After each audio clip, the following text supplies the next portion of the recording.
لو محتاره في الغدا النهارده وما عندكيش الا حته من صدر الفراخ زي اللي انتوا شايفينها دي، تعالوا نشوف هنعمل فيها ايه مع بعض. انا عندي الفراخ وعندي شويه بصل وشويه فلفل وعندي حته من الدهن او اللي زي ما انتوا شايفين. هجيب الكبه، مفيش كبه هبتدي اخرط كل المكونات بتاعتي دي بالسكينه تقطيع صغنن جدا جدا وهستعملها عادي.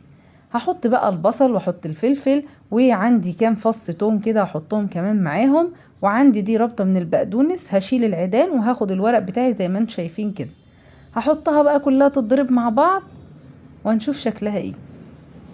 ده بعد ما ضربتها بقى زي ما انتم شايفين هنزل بالليه. ليه حطيت ليه؟ عشان خاطر صدر الفراخ بتاعي بيبقى ناشف شوية، فبحط له حاجة تطريه معايا. طب ما فيش ليا، ممكن لو في عندي وراك فراخ ممكن استعملها، لان احنا عارفين ان الوراك بتبقى فيها دهون شوية وبتبقى طرية عن الصدر بتاع الفراخ. ما فيش الا صدر الفراخ ممكن نحط فيها معلقة سمنة من باب ان احنا يعني نطريها معانا. بعد بقى ما ضربتها في الكبة كلها مع بعضها كده، حطيت الملح والفلفل وشوية من البابريكا وشوية 7 بهارات. لو ما فيش 7 بهارات ممكن نحط مثلا مرقة فورية، لو ما فيش هنحط اي بهارات عندنا. المهم ان احنا نتبل الفراخ بتاعتنا. ممكن بصل بودرة، توم بودرة، اللي احنا حابينه هنحطه. احنا متعودين ان احنا ما بنقفش على حاجة.